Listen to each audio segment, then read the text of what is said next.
वाकडं. पण एक गोष्ट तर चांगली झाली बघा, आजचा दिवस लय भारी आहे. गंधे साहेबांचं पण काम झालं, त्यांनी दिले ना तुम्हाला पैसे. हा बघा, म्हणजे आता तुमचा बिझनेस पण मार्गी लागणार आणि माझं पण सगळं व्यवस्थित होणार.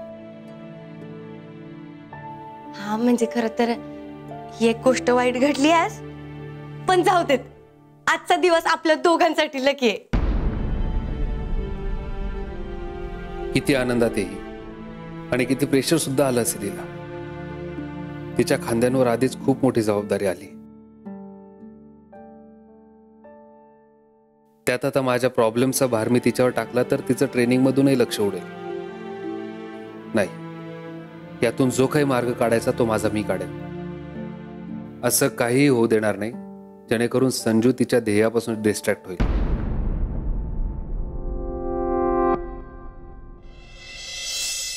दादासाहेब, राजश्री, उद्या सकाळी जरा लवकर तयार व्हा. उद्या गुढीपाडवा आहे. गुढीची पूजा तुम्ही दोघांनी करायची. जशी आपली आज्ञा. बेबी मावशी पाया पडते. तुझ्या सगळ्या इच्छा पूर्ण हो. दादासाहेब भाऊजी. एक मिनिट मागे सर का, मागे वा. काय चालवलं ते?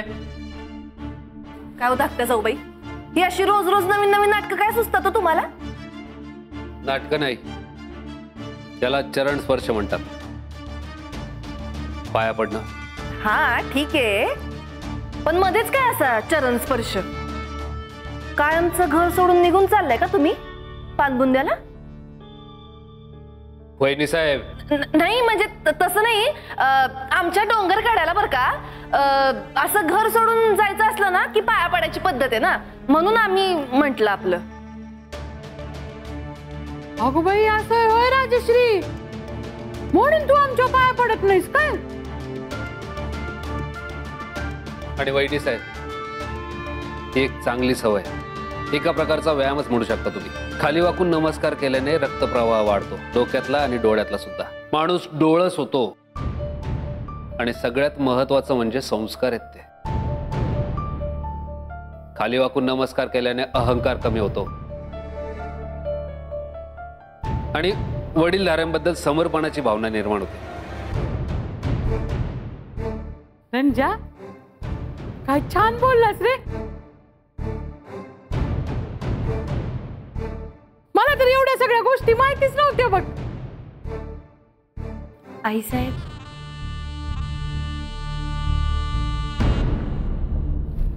तुम्हाला सांगितलं होतं आमच्या नजरेसमोर सुद्धा यायचं नाही, तरी आमच्या पाया पडण्याची हिंमत कशी केली तुम्ही? आई साहेब, आयुष्यात कोणतीही महत्वाची गोष्ट करायला जात असताना आपण आपल्या आईचे आशीर्वाद घेतो ना.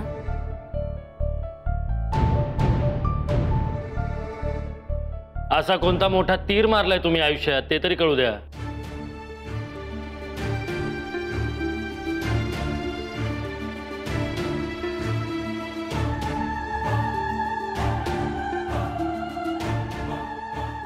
तुमच्या सगळ्यांच्या आशीर्वादामुळं मी जे स्वप्न पाहिलं होतं ते आज पूर्ण होतं.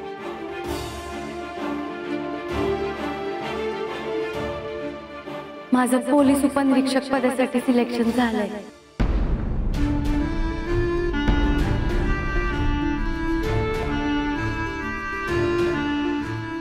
काय? PSI पोलीस सब इन्स्पेक्टर पदासाठी माझं सिलेक्शन झालंय.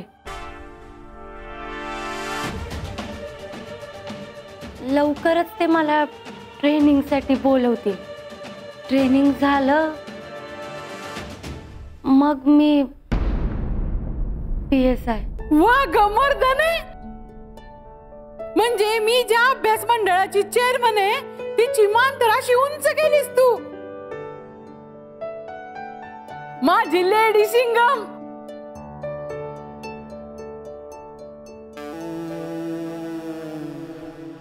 अक्का, अगं तुझी सून पोलीस इन्स्पेक्टर होणार आहे की काय? अशुद्ध राहत का बेबी? रणजितराव आणि पोरगी दोघे मूर्खच आहेत, पण तुम्हाला कळत नाही का काय उपद्व्याप करायला चालल्यात या?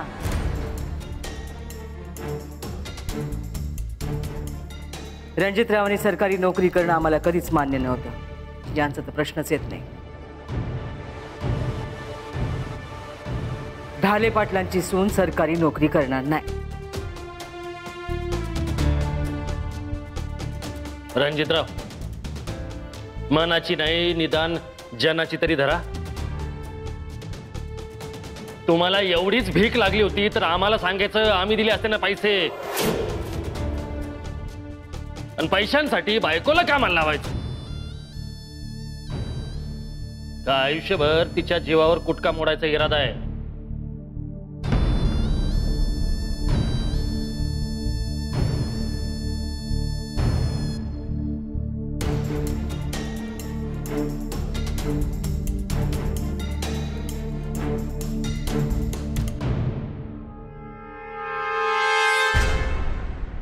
दादासाहेब भाऊजी,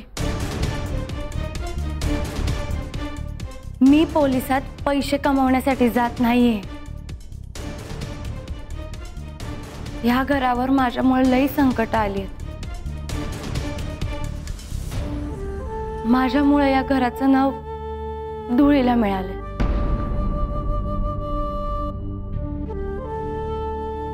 यांची वर्दी माझ्यामुळे गेली. यांची वर्दी तर मी यांना परत आणून देऊ शकत नाही, पण या घराण्याचा मान आणि यांचा मान मी यांना नक्कीच परत मिळवून देऊ शकते.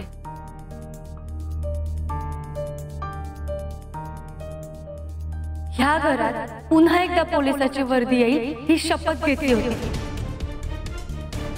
कारण ती पोलिसाची वर्दी यांचा मान आहे आणि त्यांचा मान मी त्यांना परत मिळवून देईनच. एक मिनिट. ढाले पाटलांचा मान परत मिळवण्या इतक्या तुम्ही मोठ्या नाही आहे. तुम्ही आणि तुमच्या नवऱ्याने जो थिल्लरपणा चालवलाय ना, त्याचं जस्टिफिकेशन असं देता येणार नाही. आणि मुळात तुमच्या चुकांमुळे या घराण्याचं जे नुकसान झालेलं आहे ना, ते 7 जन्मांत तुम्हाला भरून काढता येणार नाही. एकदम बरोबर आहे आईसाहेब. साक्षात कुसुमावती ढाले पाटील तुमच्यामुळे जेलमध्ये गेले. विसरलीस का? नाही, पास झालं बरं का. धाकट्या जाऊ बाई, लई झालं तुमचं. नाही, आम्ही काही बोलत नाहीये म्हणून तुम्ही हातात कोलीत धरून आमच्या घराच्या इज्जतीला राख रांगोळी लावायला निघालातोय. वहिनी साहेब, तिने जे काही केलंय ना, ते स्वतःच्या हिमतीवर, स्वतःच्या मेहनतीवर केलंय. आणि तिच्या कर्तृत्वाने ढाले पाटलांचा मान जळणार नाही तर उजळणार आहे. काय रणजितराव, आपल्या बायकोच्या चुकावर आयुष्यभर असंच पांघरून घालत बसणार आहे का तुम्ही? पांघरून घालायचा प्रश्नच येत नाही दादासाहेब, कारण मला वाटतच नाही ती चुकली आहे असं तुम्हाला वाटतंय.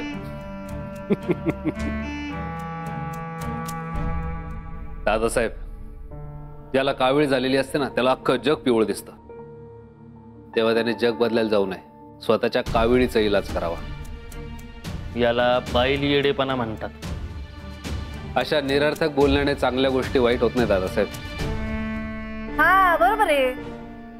आता तुम्हाला फक्त तुमच्या बायकोच्या वागण्यामध्येच अर्थ सापडणार आहे की नाही? राजश्री, दादासाहेब, काय चाललंय काय तुमचं? जरा तोंड सांभाळून बोला. ओ बेबी मावशी, हे बघा, तुम्ही एकतर ढाले पाटील नाही आहात आणि दुसरं म्हणजे वहिनी तुम्ही- साहेब, बेबी मावशीशी बोलताय तुम्ही. इनाफ.